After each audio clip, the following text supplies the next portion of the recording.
For my 31st birthday, my mother-in-law presented me with divorce papers from all of US, she declared at the restaurant. My husband filmed my reaction for their amusement. I smiled, signed them on the spot, and walked away. She had no clue what I had already put into motion. Can you imagine having your own mother-in-law pray for your marriage to end? I actually heard it. But what happened next, just 3 days before my 31st birthday, would turn their cruel plan into my ultimate triumph, and I swear, karma has never served a dish colder. It was 3 days before my birthday when I walked into our kitchen, expecting silence, and instead found my mother-in-law, Margaret, hunched over legal documents. Her reading glasses perched on her nose, a red pen making fierce notes in the margins. Her concentration was intense, almost predatory. My footsteps on the hardwood floor made her head snap up. For a split second, her face showed something I'd never seen before, not just disapproval or disappointment, but actual, undeniable satisfaction. She moved with surprising speed for a woman in her 60s, gathering the papers and sliding them into a beautiful, pale pink envelope. It had silver lettering that spelled "Happy Birthday" in elegant script, little butterflies dancing around the edges. It looked so festive, so innocent. "Good morning, dear," she said, her voice artificially sweet. Margaret had never called me dear before. Usually, she just avoided using my name altogether, referring to me as David's wife or simply she when talking to others. This sudden endearment felt wrong, like she was testing it out before discarding it forever. She held the envelope carefully, running her fingers along the edges. "I picked this one specifically for you," she said, watching my reaction closely. I just assumed it was maybe property documents or insurance papers David needed to sign. I poured my coffee and tried to make casual conversation, asking if she needed help. Margaret's laugh was light and airy, completely different from her usual measured responses. "Oh, this is something special I've been working on for quite some time. David doesn't even know about it yet. It's something that will change everything." She placed the envelope carefully in her purse. "You deserve something meaningful after all this time." Her words filled me with unexpected hope. Maybe Margaret had finally recognized my efforts to fit in, noticed how hard I'd been trying to find more respectable employment, or seen how much I loved David despite their constant criticism. The idea that she might be planning something special for my birthday made me feel lighter than I had in months. David appeared moments later, dressed for work. He kissed my cheek, grabbed his travel mug, and I noticed him exchange a meaningful look with his mother. They shared some kind of silent communication that excluded me entirely. When I asked if everything was all right, David just smiled and said they were planning something special for my birthday. The rest of that week, Margaret's behavior became increasingly strange. She called me twice to confirm my schedule, making sure I'd be available for dinner on my birthday. She even suggested we celebrate at Romano's restaurant, my workplace. I was shocked. She'd always made excuses before. "I think it would be meaningful to celebrate where you work," she explained. "It's important that we acknowledge all aspects of your life." The words sounded caring, but something in her tone made me uncomfortable. Margaret didn't speak in sentimental language. Her sudden change felt calculated. Emma, David's sister, started acting differently, too. She'd smile mysteriously, volunteer to help with arrangements. Emma usually avoided family events with me. Her enthusiasm felt suspicious, but I pushed down my doubts. David's excitement grew throughout the week too. He constantly checked his phone, responding to texts with satisfied grins. When I tried to peek, he'd angle the screen away, playfully saying it was surprise business. His secretive behavior felt loving rather than threatening. The night before my birthday, Margaret called to confirm one last time. "Wear something nice, but nothing too formal. You'll want to be comfortable for what we have planned." Her tone carried an edge of anticipation that I completely mistook for excitement about finally celebrating me properly. I spent extra time choosing my outfit, settling on a navy dress that looked professional but approachable. The mirror reflected someone trying hard to be worthy of acceptance. I wanted to look perfect for what I hoped would be our breakthrough moment as a family. That evening, David seemed unusually affectionate. He held me close, told me how much he loved me, speaking with an intensity that felt almost like goodbye. "Tomorrow will be a day you'll never forget," he whispered into my hair. I fell asleep feeling cherished and hopeful, completely unaware that his tenderness was actually guilt over what was coming. While I dreamed about finally earning their respect, Margaret was probably rehearsing her speech about family standards and difficult decisions. The woman who had smiled so strangely while handling those legal documents was counting down the hours until she could destroy me publicly. I woke up on my 31st birthday believing it would mark my acceptance. Instead, it would become the day Margaret handed me the greatest gift of my life, freedom from their toxic judgment and the chance to discover who I could become without their limitations holding me back. You see, from the moment I married David 2 years prior, Margaret and her family had waged a subtle, relentless campaign to diminish me.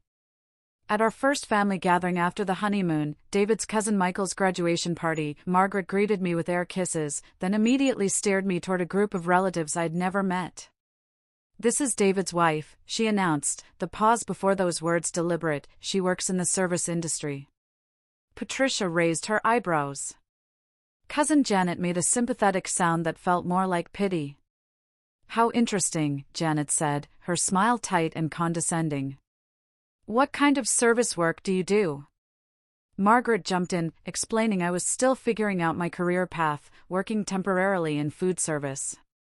She made it sound like I was lost, directionless, rather than employed and hardworking. The conversation continued around me as if I wasn't there. Later, in the hallway, I overheard Margaret telling someone, "We're hoping she'll find something more suitable soon." David deserves a wife who can contribute to their social position properly. The words stung. They reduced my entire identity to my perceived failure to meet their standards. Thanksgiving dinner 3 months later followed the same pattern, but with increased intensity. Margaret highlighted everyone's professional achievements, strategically skipping me. "I'm thankful for Emma's engagement to Dr. Patterson," she'd beam. "And for David's growing client base." When my turn came, I mentioned being grateful for family and good health, avoiding any reference to work that might trigger a lecture. Margaret's sister, Patricia, pulled me aside after dinner. "You know, dear, Margaret just wants what's best for David. Have you considered going back to school?" Her words carried the weight of family consensus. They'd all discussed my inadequacies and agreed on solutions. The holidays became exercises in endurance. At Christmas, Margaret gave Emma a beautiful silk scarf and presented me with a book titled Professional Success for Women wrapped in newspaper. The message was clear: everyone else received gifts, I received homework for becoming acceptable. David's birthday party in February revealed how deeply the family dynamics had shifted. Margaret planned an elaborate celebration, inviting his professional colleagues and successful friends. I wore my best dress, tried to participate in conversations about business, but my contributions were met with polite smiles that quickly faded. When someone asked about my work, David actually stepped in. "She's exploring different opportunities right now," he said, avoiding eye contact. His shame about my job had grown so obvious he couldn't even let me speak for myself. The man who once bragged about my work ethic now treated my employment like a family secret. Emma's engagement party in March brought new levels of social torture. Her college sorority sisters, all successful professional women, asked polite questions. Margaret hovered, ready to redirect attention whenever I mentioned Romanos, interrupting with wedding plans or asking someone else about their job, making my occupation invisible. The worst incident happened during Easter dinner. Margaret's friend Carol, a retired executive, spent the meal discussing her daughter's law career and son's medical practice.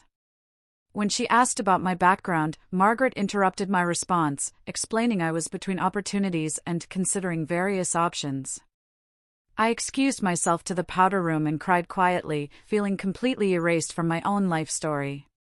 Margaret was rewriting my identity to fit her narrative, turning steady employment into temporary confusion, and honest work into something shameful that needed explanation or apology. The pattern of family gatherings became predictable and painful. Margaret would strategically place me near people who would ask about my work, then swoop in to manage the conversation, suggesting I was actively job hunting or pursuing education, creating fictional versions of my life that sounded more acceptable. David's transformation was heartbreaking. The man who'd fallen in love with my independence now looked embarrassed. He'd change the subject or make jokes about upgrading my career. The family group chat became another source of humiliation. Emma would share articles about successful women, always with comments about inspiration and goals, then follow up with questions about my professional development that felt like interrogation. Margaret's friends at the country club were another avenue for public embarrassment. She'd mention my employment status with theatrical sighs, describing my job as David's burden that the family was helping him handle. When these women encountered me, their pitying expressions and overly encouraging comments about finding my path made it clear Margaret had portrayed me as a project, not a person. The constant criticism began affecting how I saw myself. Margaret's comments about my appearance made me second-guess every outfit choice. I started shopping for clothes I couldn't afford, trying to look like the professional women she preferred. My credit card balance grew while my self-confidence shrank.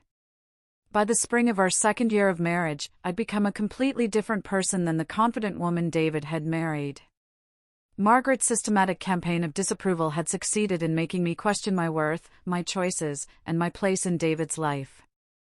Every family interaction reinforced their message: I was a temporary embarrassment, not a permanent family member. The breaking point arrived during a phone conversation I wasn't supposed to hear. Margaret was talking to her friend Helen about David's marriage, and her words cut through me with surgical precision. I keep praying he'll come to his senses before it's too late. He's such a good boy, and he deserves someone who can enhance his life rather than hold him back. Standing in my own hallway, listening to my mother-in-law pray for my marriage's destruction, I finally understood acceptance was never going to be possible.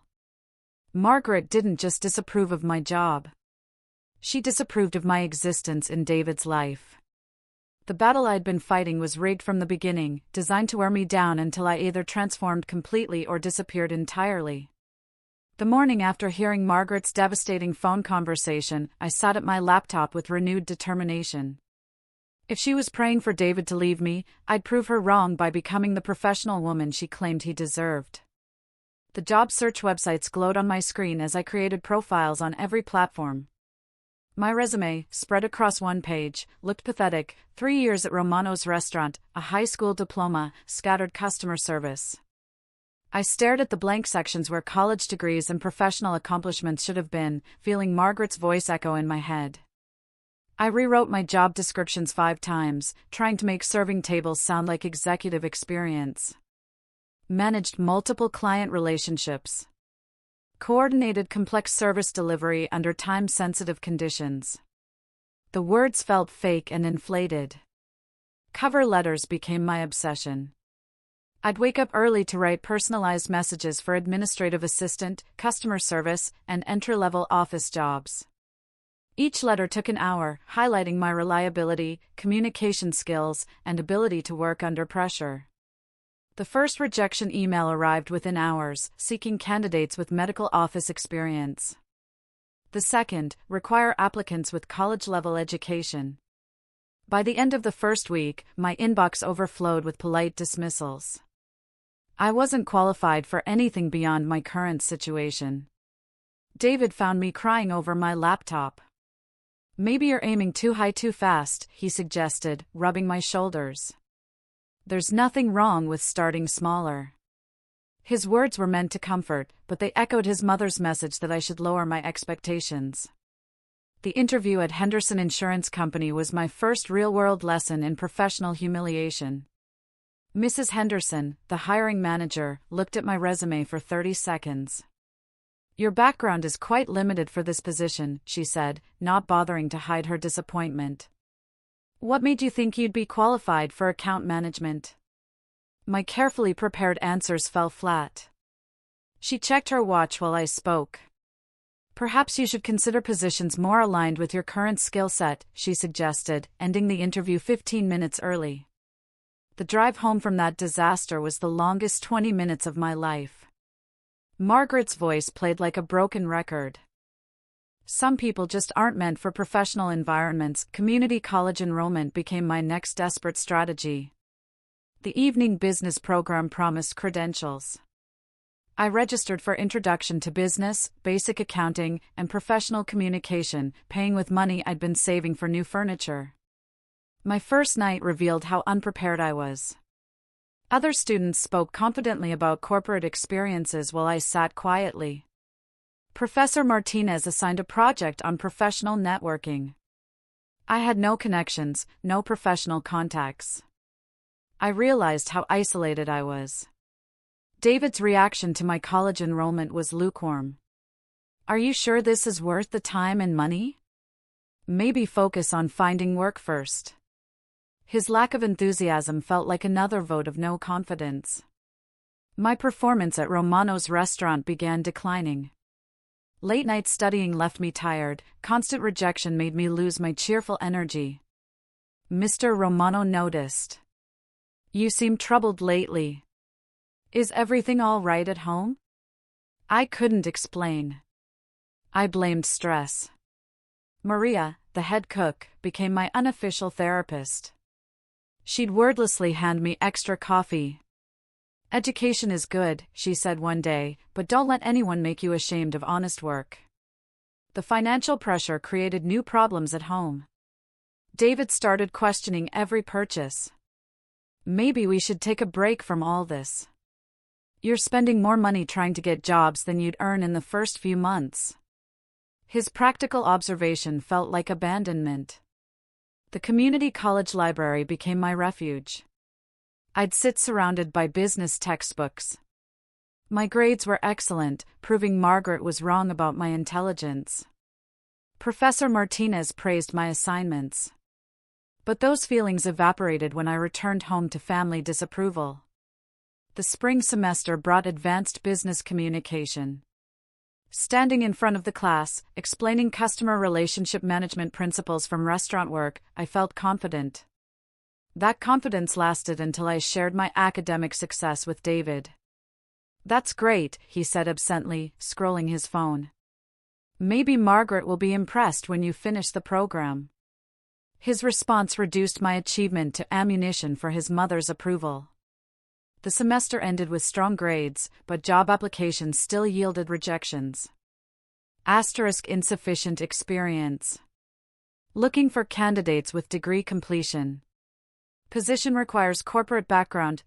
Each email reinforced the message, education alone wouldn't bridge the gap. Margaret's reaction was predictably dismissive.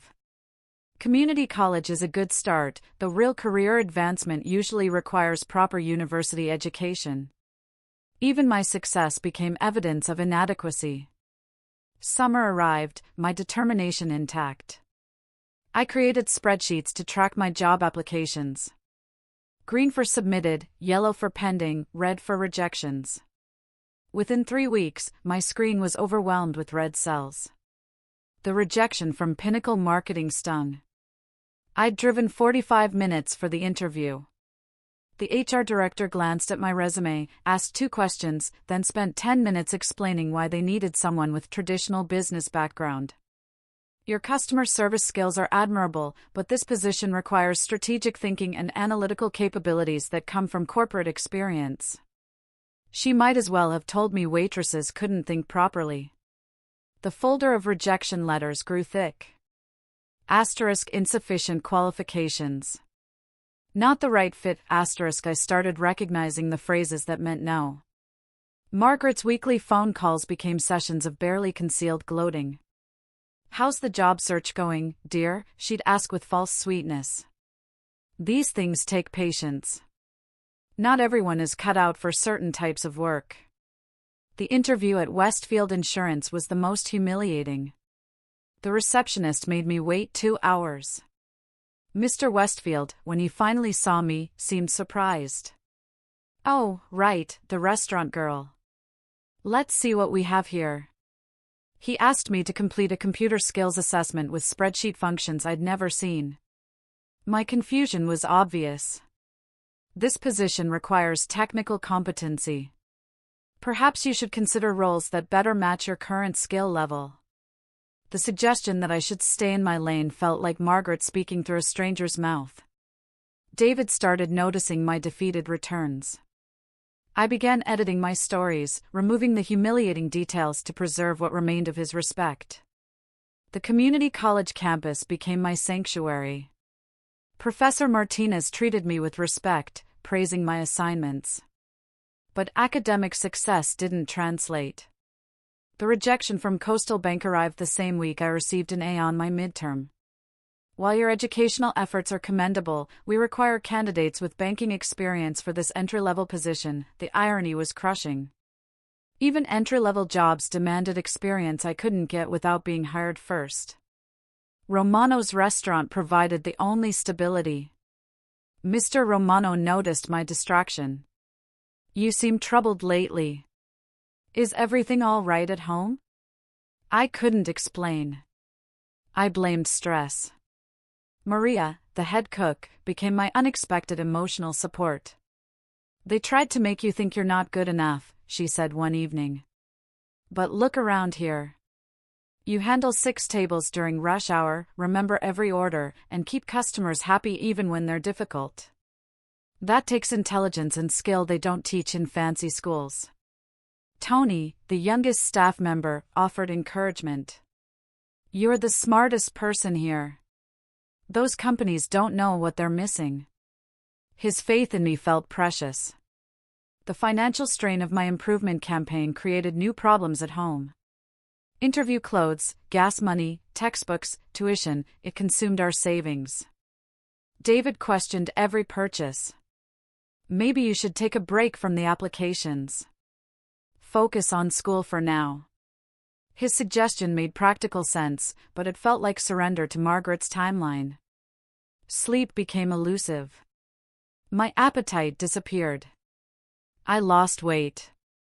Margaret noticed, commenting on my drawn and tired appearance with false concern that felt more like satisfaction. Even my physical appearance became evidence of my failure. The stack of rejection letters grew thick. By autumn, I'd applied to 47 positions. The rejections were routine, but still stung. Margaret's prediction about my limitations seemed accurate. The professional world appeared determined to keep me exactly where I was. Monday afternoon. Kitchen table. Remnants of another failed week. 47 rejections. Margaret's latest dismissive comment. David's growing impatience. I was questioning everything. Laundry basket beside me, filled with work uniforms, failed interview outfits, casual wear for staying home. My phone buzzed with an unknown number while I folded David's shirts. Telemarketer calls were frequent, but something made me answer. Maybe I was hoping for a miracle. Hello. Is this Caitlin? The woman's voice was professional but warm. She spoke my name like it mattered. This is Jessica Martinez from Grand Plaza Hotel's Human Resources Department. I hope I'm not calling at a bad time. My heart stopped. Grand Plaza Hotel, I remembered submitting that application 6 months ago, a desperate evening in February. One of dozens, cast into the void. We received your application for our guest services coordinator position, Jessica continued, and I was wondering if you're still interested in discussing opportunities with our team. Her words sounded impossible. Someone was actually calling me about a job. Treating my application like it had value. I sat down the shirt, my hands trembling as I reached for a pen. Yes, absolutely. I managed. I'm very interested in learning more. Jessica's laugh was genuine. Wonderful. I have to tell you, your restaurant experience really caught our attention. We found that candidates with your background often excel in hospitality because you understand customer service from the ground up. Revolutionary. Someone was praising my waitressing experience. Jessica explained Grand Plaza Hotel valued practical application over theoretical training. My years at Romano's weren't a liability, they were credentials. We offer comprehensive training programs for career development, she continued, including management track opportunities. Our benefits package includes health insurance, dental coverage, retirement planning, and educational assistance. Benefits I'd only dreamed of. There's one more aspect of this position that might interest you, Jessica said, excited. The role includes housing in our employee residential building. A fully furnished apartment with utilities included, just a 5-minute walk from the hotel. I had to sit down. Free housing meant independence. 3 hours away from Margaret's disapproving presence felt like an impossible dream. The salary ranges $42,000 to $48,000 annually. My Romano's income barely reached $30,000. Financial independence would transform my life. I realize this might be a big decision since you'd be relocating, Jessica said, but we're impressed with your background and think you'd be an excellent fit for our team culture. Would you be interested in scheduling a phone interview later this week? My mind raced. Professional respect, financial security, physical distance from Margaret's toxicity, a chance to prove my worth in an environment that valued my existing skills. Everything I'd been desperately seeking. I would love to schedule an interview, I said, my voice stronger than it had been in months. Jessica's enthusiasm was infectious. We scheduled the phone interview for Thursday afternoon. After hanging up, I sat in my quiet kitchen, feeling emotions I'd almost forgotten existed. Hope bubbled up. The irony wasn't lost on me. Margaret's birthday envelope sat somewhere in this house, filled with legal documents designed to destroy my place in this family. Meanwhile, I now possessed information that would prove every negative thing she'd ever said about my potential was completely wrong. The timing felt like cosmic justice. I wanted to call David immediately. But something held me back. This opportunity was mine alone. Discovered through my own efforts, despite his family's constant discouragement. For the first time in our marriage, I had something valuable that didn't require their approval. The job offer was more than employment, it was vindication.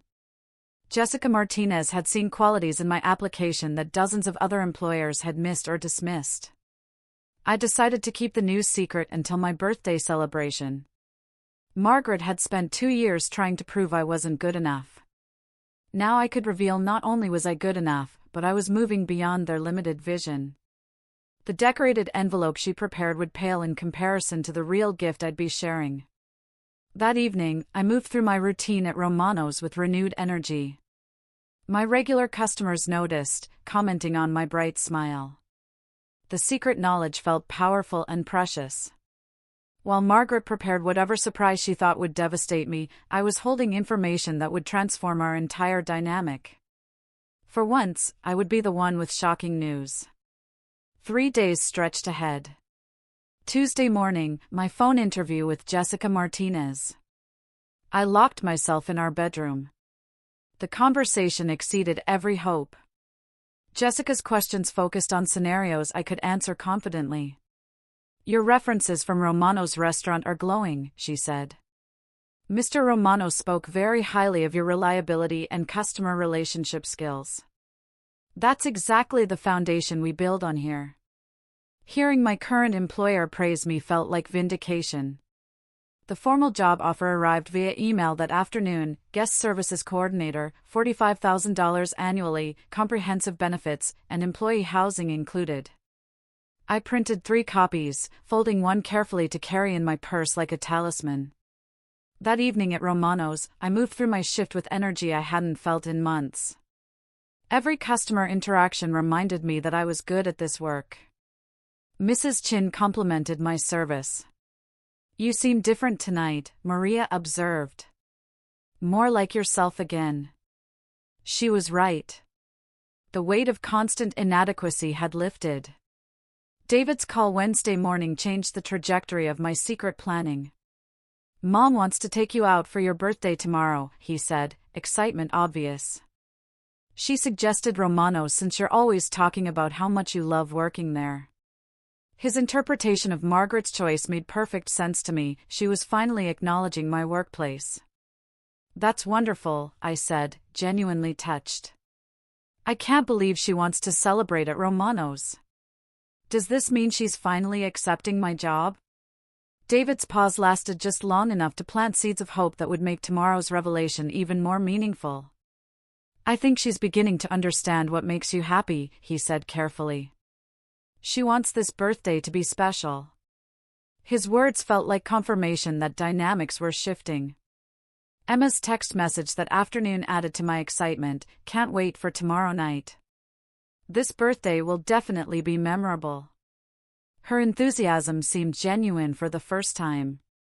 Maybe David had talked to his family. Or perhaps they'd finally recognized my efforts. I spent Wednesday evening planning exactly how I'd reveal my news. The job offer letter sat in my jewelry box, waiting for the perfect moment.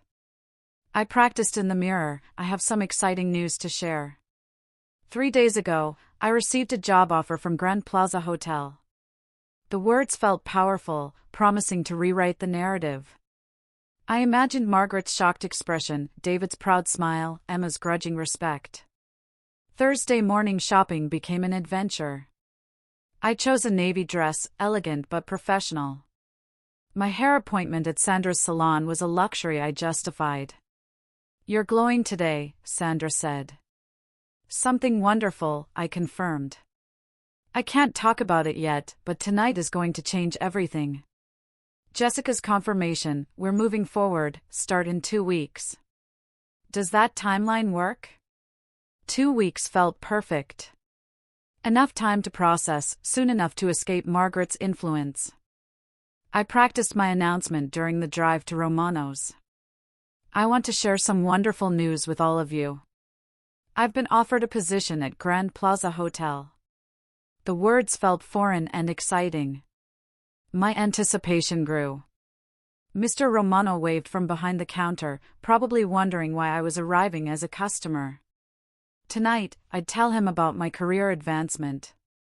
The secret job offer had given me armor against Margaret's usual criticism. When she'd commented on Tuesday about my dead-end situation, I'd simply smiled. When she'd mentioned David needed a wife who could contribute meaningfully, I'd agreed completely. Emma's social media posts bounced off me harmlessly. I knew I was about to leap ahead of her expectations. David's excitement about tonight was obvious.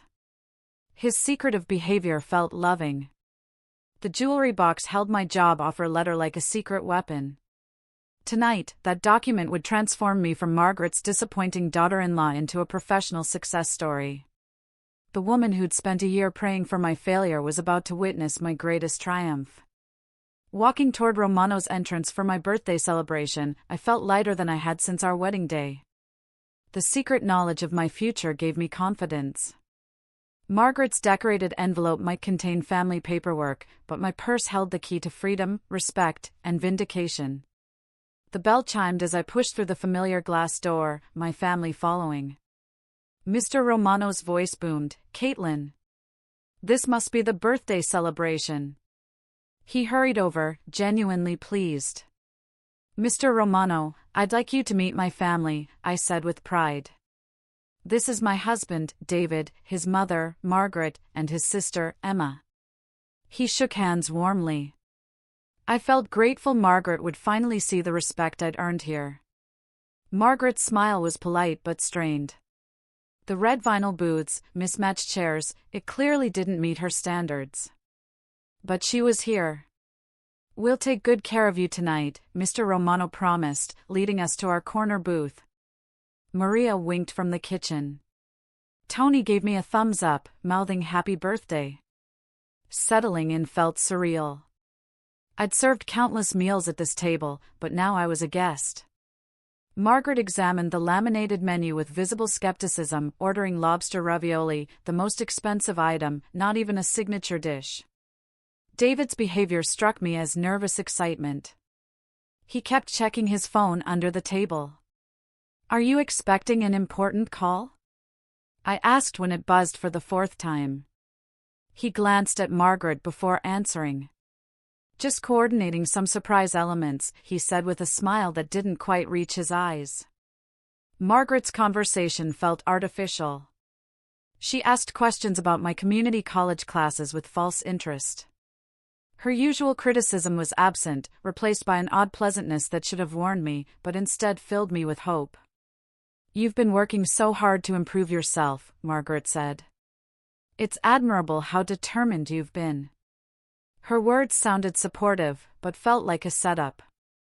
Emma snorted. The birthday cake appeared as we finished dinner, carried by Sandra, a newer server.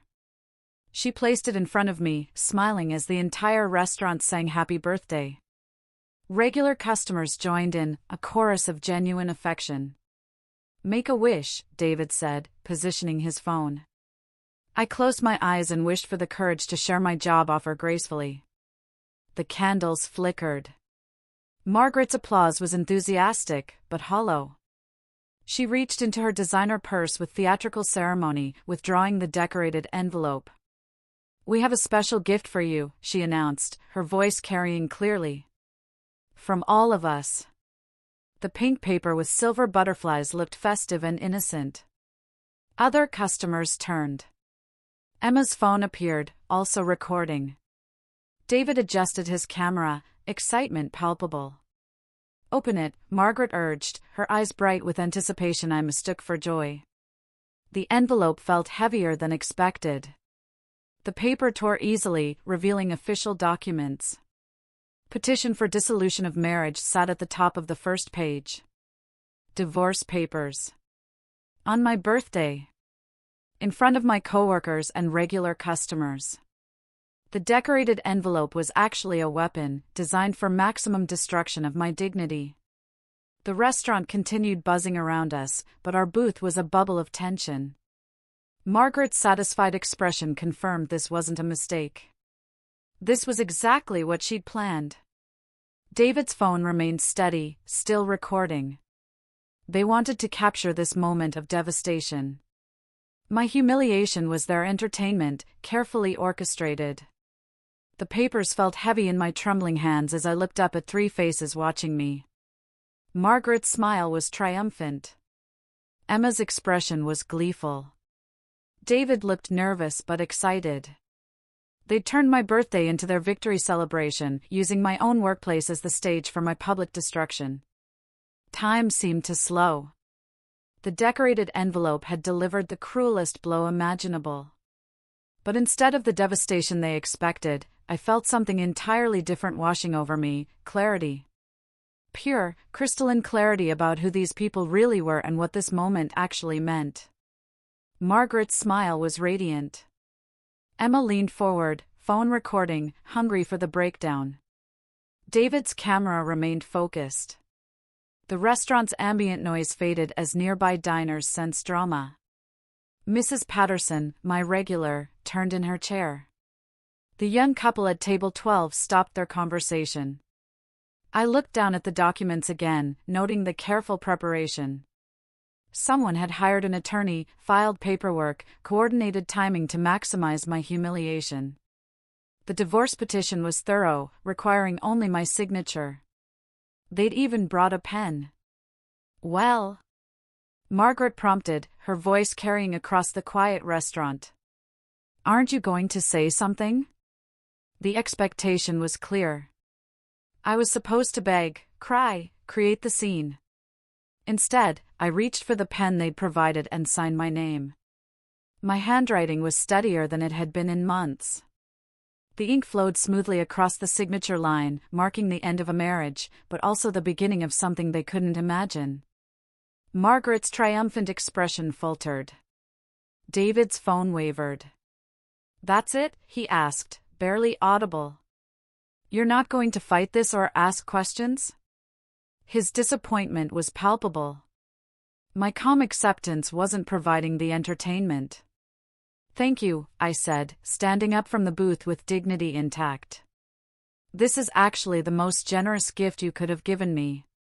Margaret's face shifted from satisfaction to bewilderment as I reached into my purse and withdrew my own envelope. The official job offer letter from Grand Plaza Hotel. "I have some news to share as well," I announced, my voice carrying clearly through the hushed restaurant. 3 days ago, I was offered a position as guest services coordinator at Grand Plaza Hotel. The salary is $45,000 annually with full benefits and housing included. The words felt powerful, each one landing with precision. Margaret's mouth opened slightly, but no sound emerged. Emma's phone slipped. But she recovered, continuing to record, though her expression had shifted to stunned disbelief. David's camera captured his own shocked face in the black screen as he forgot to film my reaction. The position starts in 2 weeks, I continued, enjoying the weight of their attention for reasons completely different from what they'd planned. It's in another city, about 3 hours from here. A fresh start with people who value restaurant experience and customer service skills. Each detail was a small victory over their months of criticism. The restaurant erupted. Mr. Romano's voice boomed, "Caitlin, that's wonderful news." Maria's face appeared in the kitchen window, her smile broad. "You deserve this," she called out. Tony dropped his cleaning cloth and started clapping. Other staff members joined in. The sound of applause filled Romano's as my coworkers celebrated news that transformed their colleagues' humiliation into triumph. Regular customers stood up, adding their voices. Mrs. Patterson, who'd witnessed my declining mood, raised her water glass. "To Caitlin and her bright future," she declared. The restaurant became a community rallying around someone they'd watched struggle. Their genuine joy drowned out the family who'd tried to destroy me. Margaret's face cycled through emotions I'd never seen: confusion, disbelief, then something disturbingly like fear. She'd expected to deliver a devastating blow, not hand freedom to someone who'd already secured her independence. Her planned moment of triumph was collapsing into public embarrassment. "You knew about this job when you signed those papers?" David asked, his voice strained. His phone hung forgotten in his lap. "I received the offer 3 days ago," I confirmed, watching his face pale. "The same day you all started acting mysteriously excited about my birthday celebration." Emma's phone captured David's growing understanding that their surprise had backfired spectacularly. The irony was perfect and devastating. Margaret had handed me divorce papers, expecting to break me, but she'd actually freed me to pursue the professional respect she'd always claimed I couldn't achieve. Their cruelty had eliminated the only obstacle preventing me from accepting an opportunity that would prove every negative thing they'd said about my potential was wrong. "The training program includes management development," I added, pulling the official letter from my purse. "They specifically recruited me because of my restaurant background. Apparently, my experience here at Romano's demonstrates exactly the skills they value for advancement in hospitality management." Mr. Romano appeared beside our table, his face glowing. "Caitlin is one of our finest employees," he told Margaret directly. "Smart, dedicated, and respected by everyone here. This hotel is lucky to have her." Margaret's silence was deafening. The woman who'd spent 2 years lecturing me about professional inadequacy now sat speechless as my coworkers celebrated an achievement that invalidated every criticism. Her decorated envelope had delivered my freedom instead of my destruction. Emma lowered her phone slowly, finally understanding their ambush had become my vindication. The video they'd intended to share as entertainment would now document their own failure to recognize worth that others had discovered. David stared at the job offer letter like it was written in a foreign language. 2 years of supporting his mother's criticism had just cost him a wife who was walking away with professional success, financial independence, and the moral high ground he'd helped them steal from me. The silence after my job announcement stretched across Romano's. I stood beside our booth, divorce papers in one hand, my future in the other, watching Margaret's face cycle through emotions she'd never shown. Her satisfied smile frozen into panic. David's phone motionless.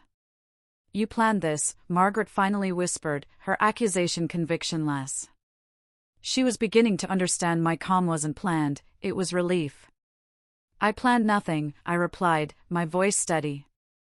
"You handed me freedom I didn't even know I wanted.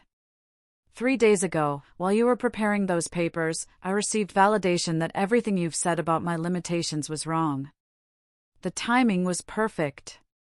Emma's phone captured her mother's growing realization that their surprise had backfired. Margaret expected tears, please. Instead, she'd handed liberation to someone already planning to leave their toxic judgment behind. $45,000, I repeated, plus benefits, housing, and career advancement opportunities. The management training program starts with my employment. Each detail was an explosion in their narrative. Mr. Romano reached our table, clasping my hands with fatherly pride. Caitlin, this is incredible news. Grand Plaza Hotel is getting someone special.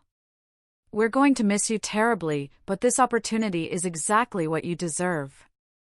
His words carried the weight of 3 years watching me work. Maria emerged from the kitchen. You're going to be amazing, she called out. Show them what Romano's girls can do. Tony beamed. This is the best birthday surprise ever. You're going to run that whole hotel someday. Regular customers applauded. The contrast between my supporters and David's family was stark. When do you start? Mr. Romano asked. 2 weeks, I answered, watching Margaret's face pale further. She understood I'd been planning my escape while she planned my destruction. The divorce papers she'd prepared as my ending were clearing the path for my new beginning. David finally found his voice, strained. You're really leaving? Just like that? His question revealed how little he understood the damage. I'm really free, I corrected, emphasizing the word. Free to work where I'm valued, live where I'm respected, and build relationships with people who celebrate my success instead of planning my failure. My words were measured, calm, but cut through the noise. Margaret attempted to regain control. This is all very sudden, dear. Perhaps you should think carefully. The endearment sounded hollow. I've been thinking for 2 years, I replied, meeting her gaze. Every criticism, every comparison, every suggestion that I wasn't good enough, all of it led me to this moment. You were right about one thing, Margaret. I do deserve better. The restaurant's applause grew louder. The beautiful thing about timing, I continued, is that your gift of divorce papers arrived exactly when I was ready to accept freedom. I don't have to choose between my marriage and my self-respect anymore. You've made that decision beautifully simple. Emma's recording captured her family's growing discomfort. They'd come as executioners, but found themselves defendants. Margaret's purse sat open, the decorative envelope looking ridiculous among legal documents. Her weapon had become evidence of her cruelty. The weight of 2 years of criticism lifted from my shoulders as I prepared to leave Romano's for the final time as their victim. David's attempt to process what had happened played out across his features. His mother's gift had cost him a wife walking away with dignity, success, and freedom. The recording in his hands would forever document his family's cruelty and his complicity. Margaret sat motionless, her satisfied smile erased. Her planned revenge had become my perfect escape. The decorated envelope looked pathetic and impotent. I walked out of Romano's restaurant that night, carrying nothing but my purse and my dignity. Leaving behind a family that had just revealed their true nature to an entire room of witnesses. The cool evening air felt cleaner than it had in months. The drive home was silent except for my phone buzzing with messages I didn't read.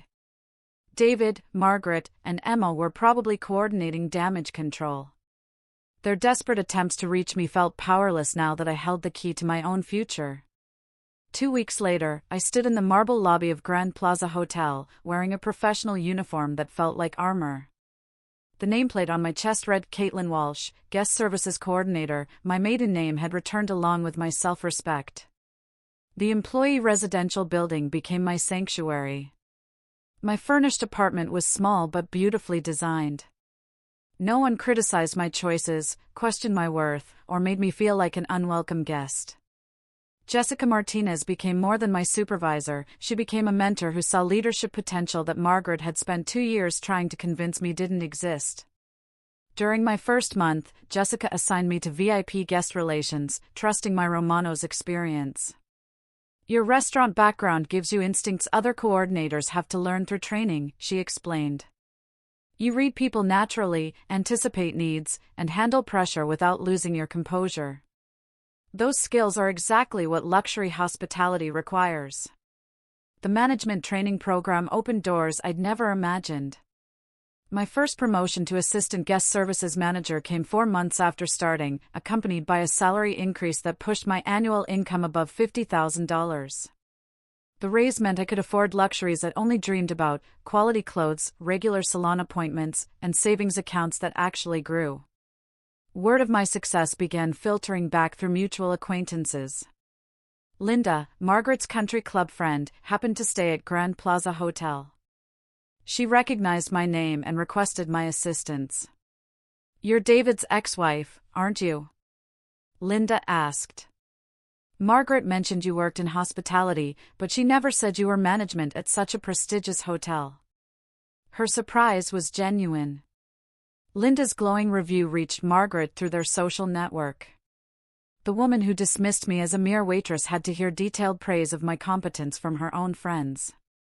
My success was becoming impossible for Margaret to minimize. David's attempts to reconnect arrived through social media messages I never answered. His texts grew desperate.